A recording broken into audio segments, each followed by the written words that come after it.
ثابت قدمی اور حسن خوبی کے ساتھ اپنے معافی ضمیر کو انجام تک پہنچانے کی دعا فرمائیں۔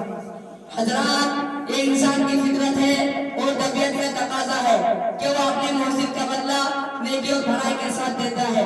الکریم لا ینسى من احسن الیہ، چونکہ اللہ اور رسول کے بعد انسان کے لیے سب سے بڑے محسن اس کے والدین ہوتے ہیں، اس لیے ان کا بھی بدلہ نیکی اور بھلائی کے ساتھ دینا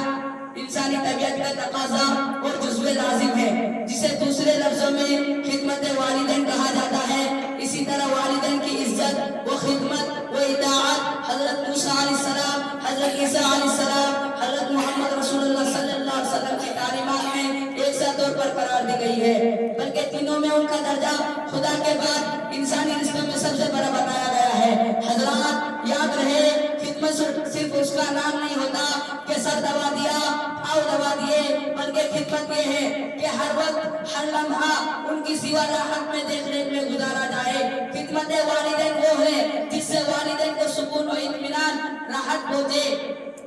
خواہ خوشی بیوی کے ساتھ نہ بولنے کی صورت میں ہو، تعلیم کی چھوڑنے میں ہو، جہاد کا ترک کرنے میں ہو، صرف اول نماز کا ادا نہ کرنے میں ہو، حتیٰ کہ وہ کہے کہ بیٹا سمندر کے پاس جا کر میرے لیے فلاں سامان لے کر آؤ، تو بجائے ان نے جان کی بازی لگا دی اور اف تک بھی نہ کہے۔ فلا تقل لهما اف ولا تنهرهما، والدین کو اف بھی نہ کہو اور جھڑکنے کی بھی کوشش نہ کرو۔ واخفض لهما جناح الذل من الرحمہ، ان کی عزت کے لیے اپنے کو ذلیل کر دو۔ افسوس اور افسوس کہ آج ہر ملک، ہر شہر، ہر قبیلہ، ہر خاندان میں سے والدین کے حق تلفی کی صدائیں بلند ہو رہی ہے، مظلوم والدین کے دل آئے بلند ہو رہی ہے، والدین پر دکھ درد کے داستانیں سن کر رومٹے کھڑے ہو جاتے ہیں اور جسم پر کب کبھی طاری ہو جاتا ہے۔ والدین کو ستایا جا رہا ہے، والدین پر ظلم و زیادتی کے پہاڑ توڑے جا رہے ہیں، ان کی عزت و عظمت کو پامال کیا جا رہا ہے، ان کے ساتھ گھناؤنی اور ناپاک حرکتیں کی جا رہی ہے۔ ہائے افسوس، ہم اس ماں پر ظلم و زیادتی کے برسات کرتے ہیں جس ماں نے